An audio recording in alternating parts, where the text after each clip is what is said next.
Tu aprendeu com o teu professor que Idade Média, na verdade, é a Idade das Trevas, e a Igreja, na verdade, tinha um ódio contra a ciência? Esse livro aqui mostra exatamente o contrário. Fala espertinho, tudo bem? Meu nome é Matheus e eu quero falar com você, na verdade, sobre essa coisa da Idade Média. Há um tempo eu já vinha pensando, mas e se me perguntarem, como cristão, o que é que eu penso sobre a Idade Média e a posição da Igreja com relação a isso? O que é que eu posso falar? Obviamente tem aquelas coisas que a gente pode dizer sobre as universidades, mas até isso, os progressistas criaram alguns espantalhos, na verdade. Só que confesso que eu não tinha substância de conhecimento e referências para poder falar sobre isso. É por isso, na verdade, que eu procurei um livro, cara. Eu olhei na internet, fiquei procurando como é que eu posso olhar, assim, essas falácias que contam sobre a igreja e pegar algumas referências bibliográficas de estudantes, de professores de academia reconhecidos pelo mundo que falem sobre a Idade Média e essas falácias sobre a igreja, mostrando a verdade. Porque eu sei que muitos desses argumentos são espantalhos que criaram sobre a igreja católica. E aí, eu achei este livro aqui, o livro de Rodney Stark, Falso Testemunho, Desmascarando os Séculos de História Católica. E ele já começa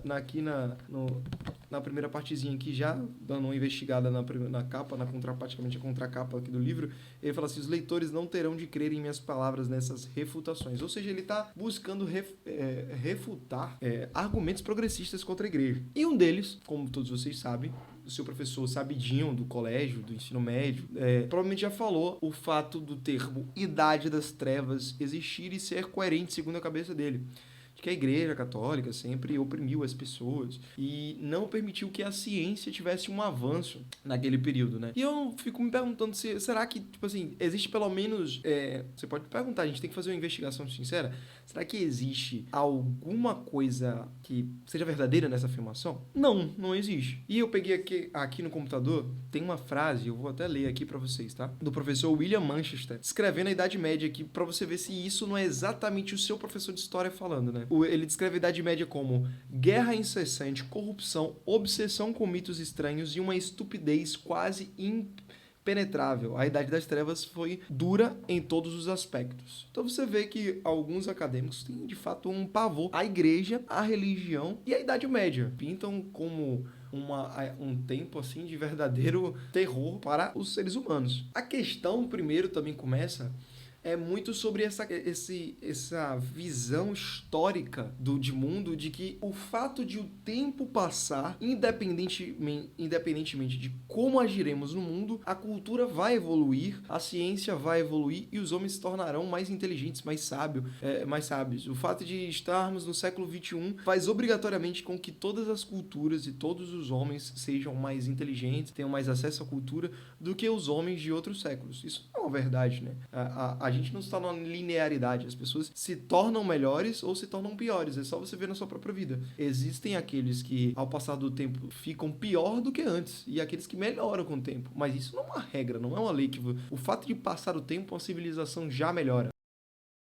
Uma das minhas objeções, e que parecia muito óbvio para mim quando os professores de história, as pessoas que são contra a igreja, falavam sobre o fato das universidades, era o seguinte: mas se a Idade Média foi tão ruim, por que as universidades foram criadas nesse período, né? E aí o livro traz um dado interessante. O argumento progressista é que as universidades, na verdade, não surgiram na Idade Média e não foi a Igreja Católica que criou as primeiras universidades. Elas começaram na China, na Índia e no Oriente Médio. Mas o que o livro mostra com dados é que, na verdade, essas escolas orientais eram escolas de fundamentação exclusivamente religiosa. Eram escolas de ensino religioso. Não eram universais, não eram de conhecimentos universais. E aqui eu vou parafrasear, e eu vou olhar novamente para minha pesca aqui, o estudioso de Harvard, Charles Homer Hesque, que é considerado o primeiro historiador medievalista dos Estados Unidos, tá? Então não é um cara comum, é um cara que entende do assunto. E ele fala assim: as universidades, assim como as catedrais,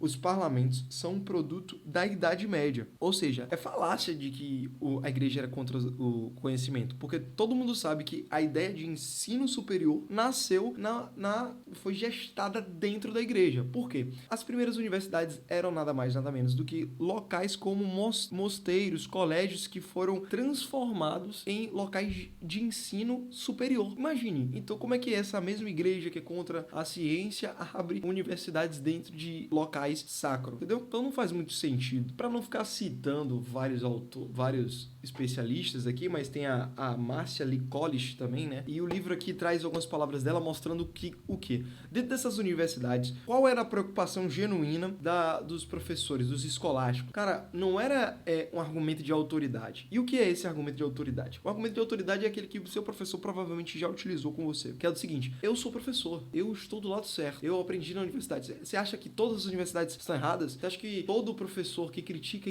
a igreja está errado? O cara é professor. Os escolásticos não tinham essa mentalidade de, porque fulano falou, então tá correto. Na verdade, ganhava notoriedade dentro das universidades medievais, dentro das universidades que tinham, inclusive, estavam sob o poder da igreja, aqueles que conseguiam refutar ou corrigir os mestres do passado. Então os escolásticos brigavam entre si para estudar o suficiente para encontrar erros em Aristóteles. Essa era a briga. A briga era para mostrar quem conseguia trazer uma novidade coerente, verdadeira para o mundo. Hoje o que a gente vê, na verdade, é o contrário disso. Hoje as pessoas querem refutar uns aos outros, mas por uma dialética negativa. É simplesmente, eu não aceito porque eu não aceito. Não tem uma busca pela verdade. É simplesmente uma negação pela negação. E ganha quem gritar mais alto. Na Idade Média, a busca era sincera pela verdade. E não importava se era Aristóteles que estava falando. Mas se Aristóteles falou algo que está incorreto, nós temos que corrigir. Estes homens são, na verdade, um exemplo de que a Idade das Trevas nunca existiu. E que a igreja sempre esteve comprometida com a verdade, tá? Essa ideia de que houve um tempo de trevas e escuridão, onde a ciência era proibida, não é mais uma coisa legal. Pelo contrário, é muito demodê, entendeu? Tanto que Isaac Newton fala o seguinte: se eu vi mais além, é por estar sobre ombros de gigantes. A ciência que muitos alcançaram grandes conquistas foi apoiada por muitos homens escolásticos. E nós não podemos esquecer isso. Espero que você tenha gostado. Cara, eu vou deixar o link desse livro aqui na descrição. E me diz uma coisa: o que você quer ver aqui nesse canal? Fala pra mim nos comentários, tá bom? Até a próxima.